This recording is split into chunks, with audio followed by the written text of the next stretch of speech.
Good afternoon. Today I'm very happy to welcome singer and actress, voice actress Hope Levy, talking to us from the United States. How are you, Hope? Thank you very much for joining the live I'm doing during the weekend.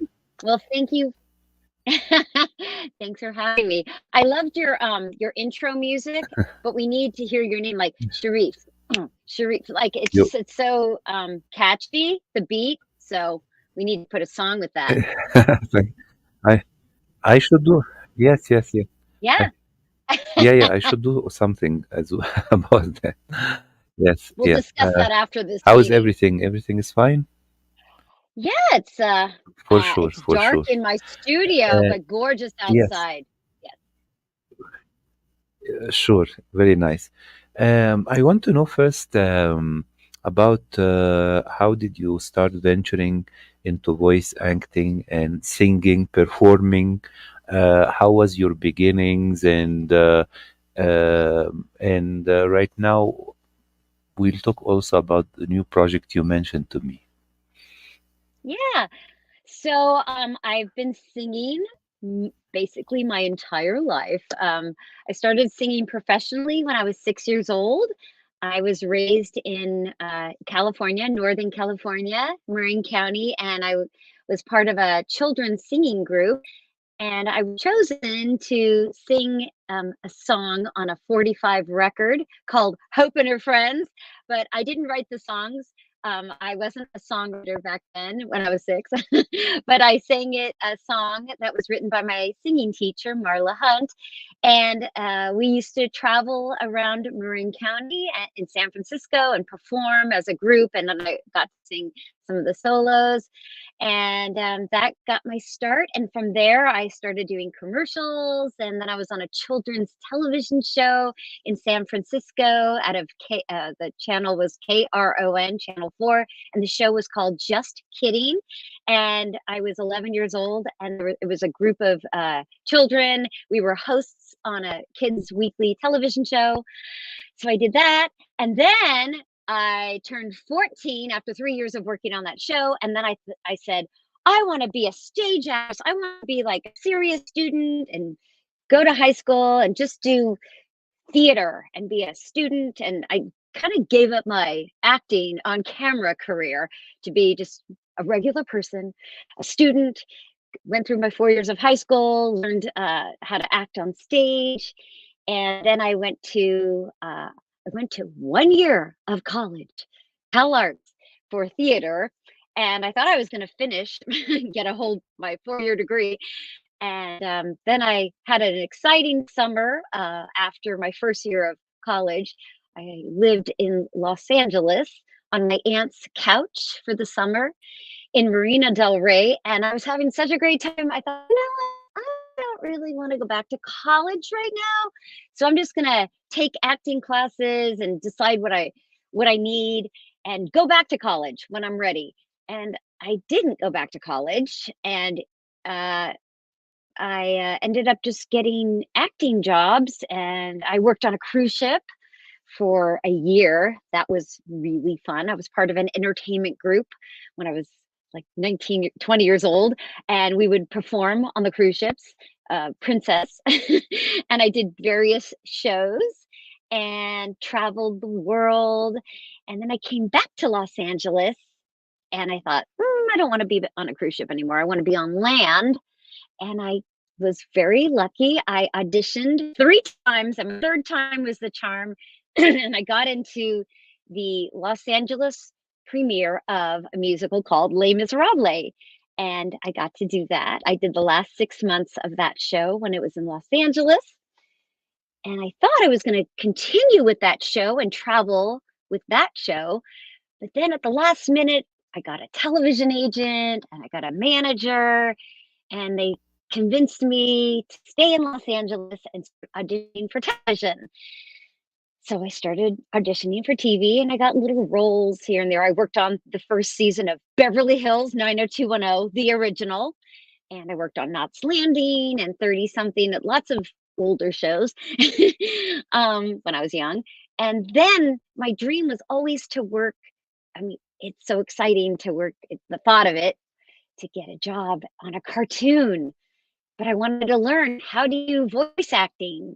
What does that mean? So I started taking voice acting classes with one of the most famous teachers, Sue Blue. She was an actress on many animated shows, and I started training with her, and I trained with other teachers, put my reel together, got a voiceover agent, and I started working a lot in animation and games. And yeah, I was really busy doing that. I also got into this other area of work, which is also voiceover work, called ADR, which is basically being an audio extra, but you have to know a lot of information. You have to know medical terms and police terms and different accents. And I do a lot of kids' voices. So I was very fortunate to be cast in lots of television shows and films, so I could be a background voiceover actress because I could make myself sound really young. I could sound like a little kid, or a baby or the mom. So I was very busy for many years, and I still am working on background voice work on animated movies and television shows, live action. And then I also started and I continue to work on animated shows. For a few years, I played the mom on a show called Boss Baby, for Netflix. So it was called Boss Baby Back in Business, and I have a little character. This is my character. This is the mom. Play the mom, Janice, who is Boss Baby's mom and Tim's mom, and I was very lucky to get the character to go with it. Um, but what's very interesting is the first game. So I voiced a game over 20 years ago, on one of the many Resident Evil franchises. And I played Rebecca Chambers. And here's one of the Funko characters. So this character, Rebecca Chambers, looks very different on the show, in the game, than the Funko, or the Funko knockoff, I guess. This is like a fan Funko. It's cute of it. Um, Anyhow, that character now, lives on forever, Rebecca Chambers, and I will be doing some live autograph signings and things like that at an upcoming game convention. So I will. Here's my little plug, shameless plug. I will be at the Pasadena Convention Center on June 8th and 9th, doing some like meeting people, and I will with my cast members from one of the many Rebecca Resident Evil games. Yes, So but yeah. Oh yeah. you mentioned you were in Oh a cruise yes. ship, you know. It's Oh yes. something like the Love Boat, right? Yes, yes, it Yeah. definitely was the Love Boat. I was not Julie, the cruise director, but like I said, I was an entertainer. So we did 4 different shows, and I even got to do my own club act on the show, and it was really fun because we would do a show almost every other night, and people would come in and see us. We would do 2 shows a night, and then we got to explore the different ports when we weren't working. So that was really fun. Although every cruise, one of us had to do library duty. Meant we had to sit in there. Every cruise ship has a little tiny library with books, obviously. And there's always those few people that don't want to get off the ship but need their book checked out. So we would also, when we weren't performing or going on land, we were chosen to be the librarians of the small, tiny library on the cruise ship. So that was always a fascinating day. It was Yes. a day to read and sit on the ship. Yes, Yeah, but so that but was as what. well, you told me about Knots Landing. You know, in Egypt, my country, Oh yes, Knots Landing was very popular. Okay, really? and yes, Dallas, I think they didn't show it until the end. I think one season after JR was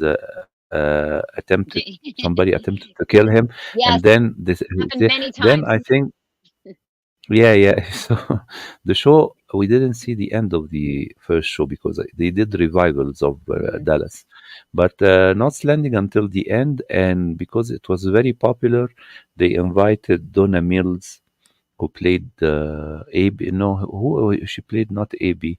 I don't remember her character, I but don't Donna rem Mills. Yeah, I don't remember the char They invited her to Cairo Film Festival as well as the cast of The Bold and the Beautiful because the soap opera, they were very popular in Egypt as well.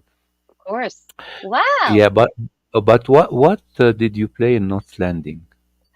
Okay, I believe I played a student. It was so Uh-huh. long ago that, Yeah, I'm trying to remember.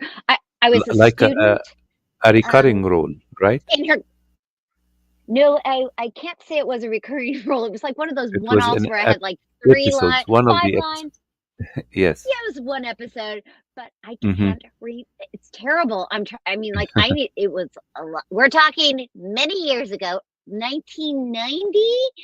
Uh-huh. So, I'm trying to I know it was, like, a student, Uh-huh. um, and I wish I could be more specific, but I just Yes. remember the credit. Yeah. It was, yeah, I need to see it Yes. again. So if somebody can Mm-hmm. find it, that episode co-starring Hope Levy, I would like to watch it again and remember what the hell I did. Yes, we can find that, I think. But But tell I me, was recurring. No, oh what? go Tell me. ahead. Go ahead, please. Yeah, No, no, go no. ahead. I do remember my Beverly Hills 90210. Did you get that? The Yes, original? Did that? yes, So that was like I had more days on that show. So mhm, I was a yes, cheerleader. So great. Yes. But I want to ask you, how do you prepare for a certain voice role? Because you appeared in Get Out, I saw Get Out, yes, and also tell me voiceover. about how do you prepare for a certain character? And Well, as well, like in Resident Evil, I think horror games they need as well some vocal preparations. You need to have a oh yeah. certain tone and uh, related to the game itself. It's horror, science fiction, something for young kids, right? It's not just for young kids, it's for all Uh-huh. ages. In fact, mostly Yes, it's older people that seem to play it yes, or Resident Evil, teenagers. yes. So, yeah, Hmm. that was my very first game, and I remember for any audition or a job, I always do an extensive vocal warm-up. So, even Hmm. though I'm a singer, I warm up as a voice actor, you have to warm up your voice. I mean, I do because you don't know how much screaming you're going to be doing, and you really have to it's all about breath control and not hurting the voice. And so it's very important to warm up. And I have different back then I used to have a little cassette tape that I would play and warm up to. Now I use my phone. I have an app that I love called Warm Me Up, and it's got all these different vocal exercises. And I also do a lot of physical activity like jumping jacks, push-ups. I like to get my cardio up before I'm going to be doing some physical exertions because a lot of times in games you're being attacked, you're running, and you can't just go from 0 relax to 10. You got to kind of prepare for it and then Yes. start voice acting. And the other thing about voice acting is you have to make sure the microphone, which I have a microphone here, Hmm. the microphone is always right in front of your mouth, and you have to know how to pull away from it if you're going to scream loud or um, just be careful of the mic. The mic is an ear, so when you're screaming, you got to kind of pull away and let the technician know that it's going to get loud so that they're Yes, prepared to record you so they don't blow it out. of But course. yeah, so a director will talk us through each beat and say, okay, now, like a lot of times we have the lines, but sometimes we're not sure how much to give, what's really going on. A lot of times they don't show you the visuals to go with it. For So sure. You record The the director. audio before Mhm. you record the audio maybe with other cast members before the Sometimes, finished pro. Yeah. Mm-hmm. correct. But Mm-hmm. for when I worked on Get Out and I got to voice the deer, we got to see the deer and then come up with a voice to go with it. And actually, we got to work with the director, Jordan Peele. So that Mm-hmm. was really fun. And so he also might have done some of the deer as well because he was doing it as well. But the deer had a very high pitched crying voice. It almost sounded like a baby. You don't think of a deer that's been hit by a car. You don't really know. Nobody really, like, I had to like listen to deers and go online and try to research, what does a deer sound like when it's been hurt? What does the Mm-hmm. whimpering sound like? And it was kind of interesting. Yeah, it's Mm-hmm. different than what you think it is sometimes, because so we try to be authentic um, to the sounds.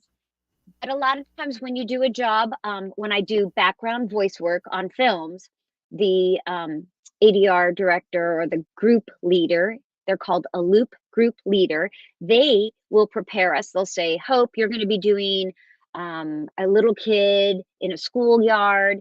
You're going to do the teacher. There's some medical. So they tell us what to prepare. And then at least we have stuff ready to go in our heads, or at least written out, and we can see it.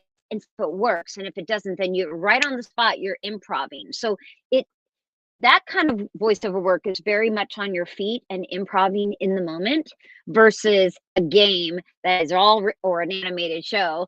Everything's written out. And if the line doesn't work, if it doesn't feel organic, then the writers right then and there or director will have us say, hey, maybe try this, or what sounds feels more comfortable. So we try to just make it as real as possible and comfortable sounding so it doesn't Sure. sound stiff or fake. Sure. You know, usually when I used to watch animation when I was young, dubbed, Yeah. we used to watch a lot of Japanese animation dubbed in Arabic, like Sinbad, for instance, done Oh, In yes. Japan. So the main character, Sinbad, was a young kid, and it was voiced by an actress, So I think usually when it comes to a young kid, I mean, not a girl, a young guy, sometimes you cast a young a lady or an actress doing it. I think it's easier Yeah. to direct her than a young kid himself doing the same age, right? Well, back when we were watching shows, yes, Mm-hmm. all the girls used, I mean, that's how I started out. I did boy characters. I mean, I voiced Yes. oh, I don't know where my character, but anyhow, I used to do all the boys because us girls that have high voices, we can sound like young boys or mid-aged kids boys. Mm-hmm. But I have to say, about 12 years ago, things changed. They started really going after and using real Kids. kids because, Mm-hmm. yeah. So Mm-hmm. a lot of the kids kind of took over our jobs. And I mean, there's still jobs. I still get them. I still get to do voice kids, but they also more than ever are now voiced by real kids because these kids are trained and they don't mind missing school because there's a studio teacher there on set or in the recording studio. So they don't mind. In fact, my kid, who's now 17, but for many years from the age of 5 until he was about 13, my son was doing all animated shows and doing all these kids' voices. And even he and I sometimes used to audition for the same roles, but he would always get them Great. because he's so real. For Yeah. sure. But For sure anyhow, he was imitating you as well. well, maybe I taught him a lot of stuff, but he was a natural. I'm telling you, the Uh-huh. kid, my son he Great. was a natural. Yes. Hmm. But yeah, but you did grow up listening to the girls doing the boys' voices. And Yes, in yes, fact, for sure. I Hmm. I did a lot of animation Japanese films. I did Hmm. a lot of those Miyazaki films. Hmm. So I was fortunate to do a lot of those Japanese to English, Hmm. which was really cool. So, But yeah. right now, tell me a little bit more about your new project and performance, where people can see you and how can Oh they yeah. find the show tickets or calendar. Yeah, thank you. So while I love doing animation and voiceover work and the occasional on camera job, my heart is really, I love live performing, love writing songs and recording, but I really love live. And I have a show called behind me, The Connie Converse Universe, starring Hope Levy, that's me, and it's a folk show. It's a almost a 1-hour folk show about a true person named Connie Converse. And I discovered her music, her folk songs, almost 2 years ago. I was walking by my husband's desk.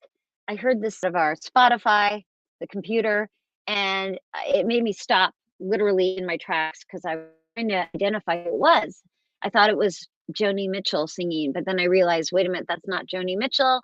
Come to find out, it's this woman named Connie Converse who was writing very poetic, very quirky styles of folk songs in the early 50s, 1950s.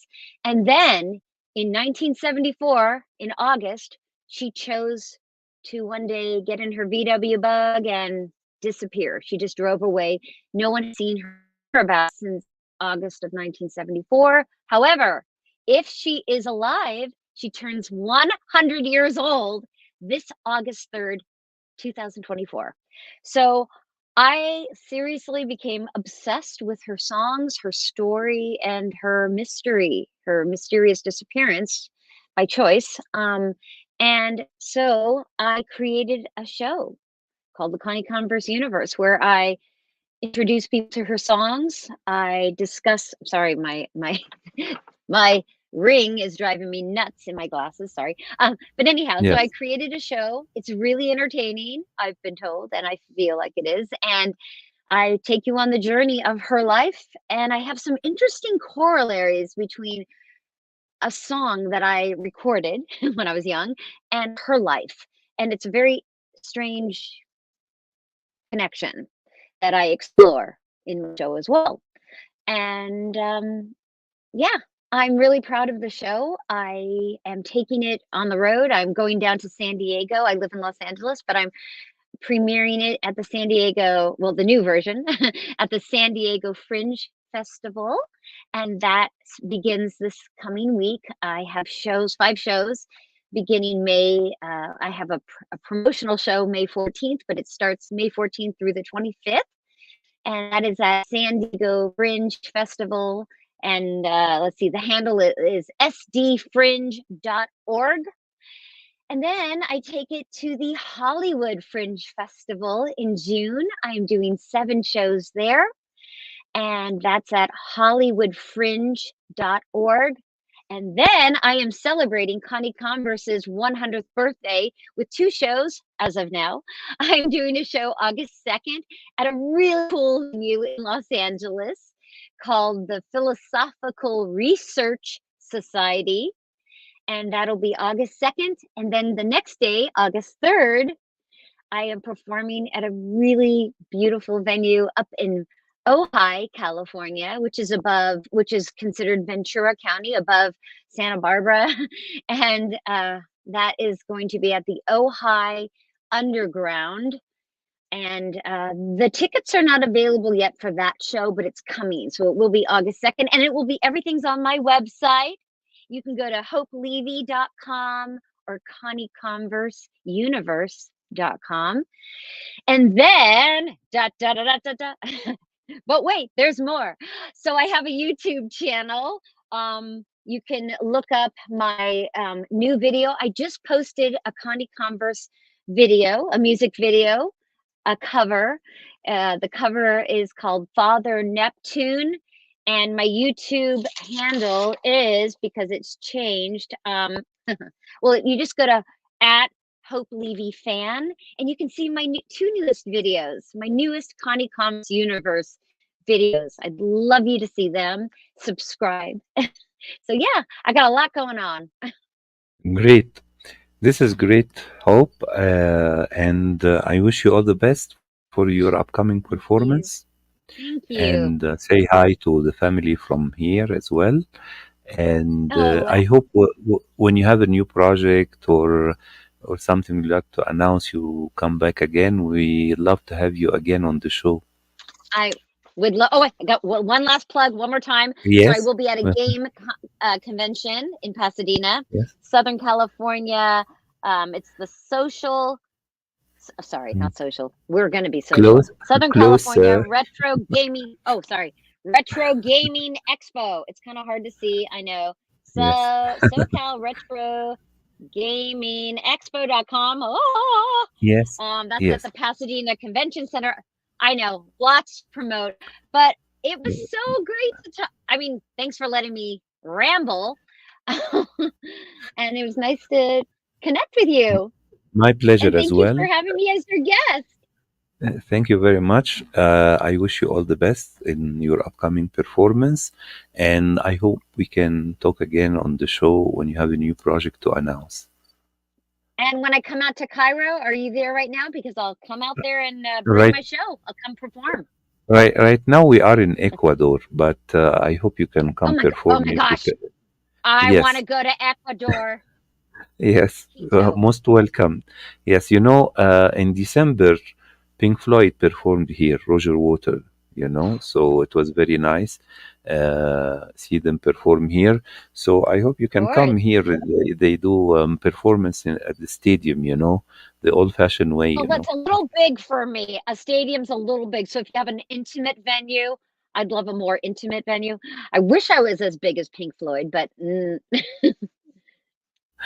Thank you, Hope. but I'll Enjoy come the out. weekend, and You too. thank you very much for the interview. Take care. Thank you. You take care. Bye. Bye bye. Have a good day. Bye, everyone.